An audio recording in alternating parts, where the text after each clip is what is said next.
Did I say ring the button? I did. Ring the bell.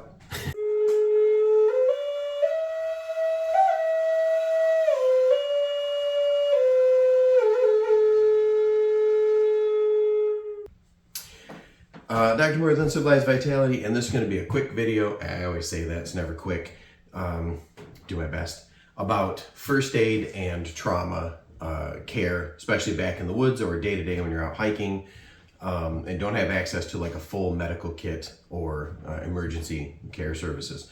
So there's a couple things you can do. First is learn. So this is a good set of books. This is the paramedic care principles and practices. These are the textbooks for becoming an EMT. And then if you're out in the backcountry, another good book is this Wild Care. That's a great book for backcountry because you don't have that pre-hospital care immediately available when you're 7-8 hours out in the woods or 3-4 days out in the backcountry. So there's some differences there, right? So besides getting yourself up to speed on some basic first aid, you're going to want to have distinguish between a boo-boo bag and a first aid or trauma kit, or sometimes called blow-up kits or different things.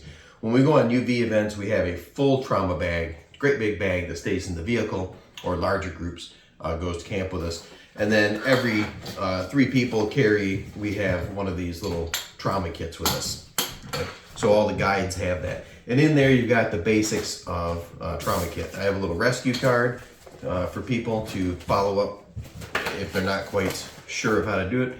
We have tourniquet. We have a cat tourniquet. This one's in disarray because it's kind of our training bag.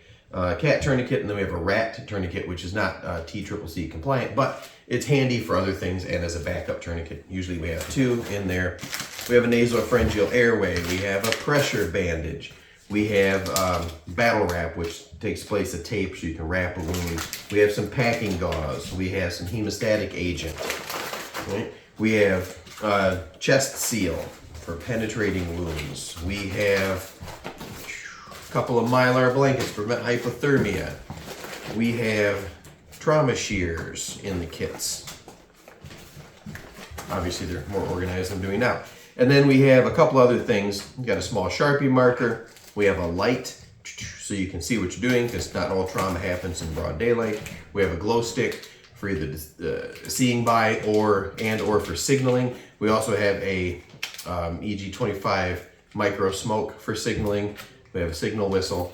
And then, although it borderlines on trauma, we do have a little CPR mask in there. So each one of our kits that each of the guys carry around on our event, for every 3 people, we're super redundant with this, we have a full trauma kit.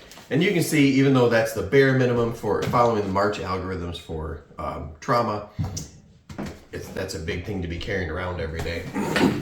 So we've come up with recommendations. Oh, not even to mention my boo-boo bag, which has got my Band-Aids and my ibuprofen and my burn cream and my splinter remover, that sort of thing. I've come up with that I carry around with me every day inside my bag, along with my spare magazines and my multi-tool and just some cord and a bunch of other things I have in my kit. I wanted a way to carry this trauma kit that wouldn't break the bank, because you can get really cool micro traumas. Like in my backpack, I carry the SOA Rescue Med Mag pulls, and I've shown those in other videos. But I've come up with the smallest kit I can think of that would meet the needs of both trauma and for the boo-boo. First of all, you have to have a tourniquet, and this is the small tourniquet from Snake Staff Systems. So this is a pretty cool little tourniquet. This is their wide. I don't know if you can see all that on there. It's got a little timestamp. It's got a little QR code. Maybe you can find that in the video. These are great little tourniquets. It's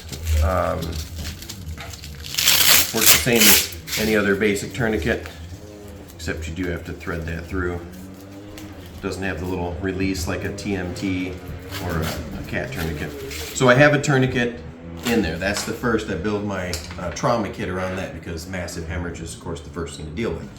I keep a little glow stick in my bag just on my trauma kit in case I need that. And then here's the what I'm calling the Mini Max Med Kit. So minimal equipment, maximum effect. So I have a little ponytail ringer, sometimes I call those tactical elastics, holding together a heavy-duty Ziploc brand quart bag. And we'll talk about that. And inside there, at least in this kit, I have a flat roll of Gorilla Tape. I think this actually is one I made, but you can get these flat rolled 6 to 10 feet of 1-inch Gorilla Tape from Wazoo Survival Gear, or just make your own. I have a Mylar emergency blanket. We have a little package of Bleed Stop hemostatic agent, and I have one triangular bandage with 2 safety pins in there. This and my tourniquet is the extent of my trauma bag. All right, and then there's another little, bag inside there that's going to fill the needs of my minimal boo-boo bag needs. All right, so remember, this Mini-Max med kit is something you throw in the back pocket or just in your daily fanny pack when you're out on a walk. It's a just-in-case sort of med kit. It is not meant at all to take the place of a full blowout kit or a larger trauma bag and boo-boo box. But this is for trauma. I've got the tourniquet and the hemostatic agent for stopping hemorrhage.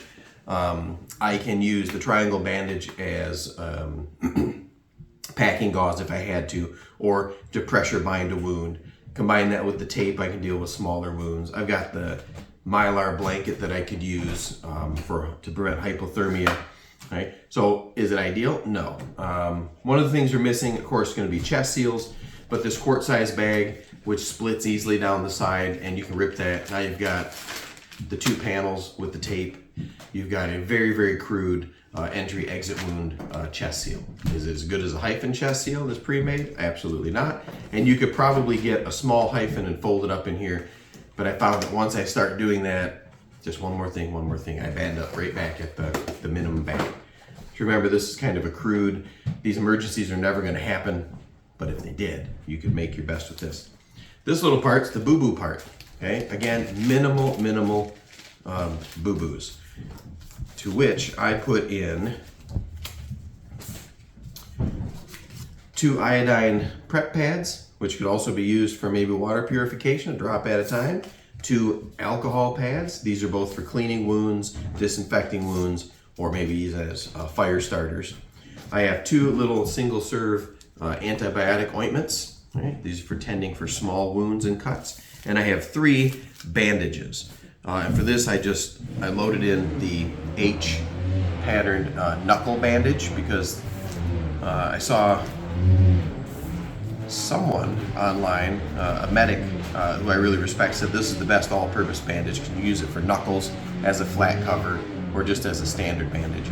You could even cut that down the middle and make a smaller bandage if you need it just for like a little boo-boo. Although to be clear, if your boo-boo is that small, you need to cut one of these bandages down. Just suck it up. You'll be all right. The only thing I'm missing out of here is I would usually have a 3rd smaller bag in here that has some a few ibuprofen and a couple diphenhydramine, Benadryl, and a couple of Imodium capsules. So those are the 3 things I found out in the outdoors I need to deal with the most. Allergic reactions to something I ate or a pollen I'm around, maybe a headache or a wound for the ibuprofen, and then the Imodium in case I got something that's causing a little digestive stress. So this is the recommended personal Mini-Max med kit. This is something you should have on you when you come on one of our events or you're out in the woods just for a day hike, anything you throw in your back pocket. It doesn't take up any room at all, it goes right in your med kit. And then every 3rd person will have a full actual blowout kit. And then for the entire group, we have a giant trauma bag that has oxygen, splints, a litter, emergency medications, and a whole bunch of boo-boo things right down to suture kits and whatnot.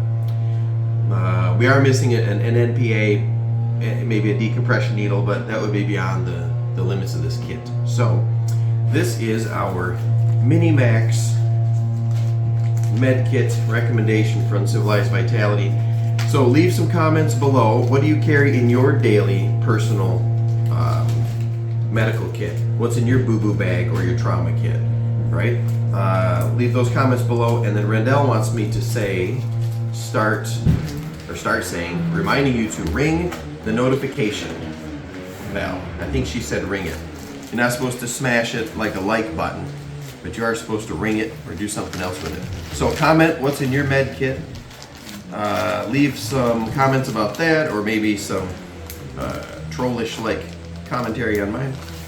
And hit the notification button.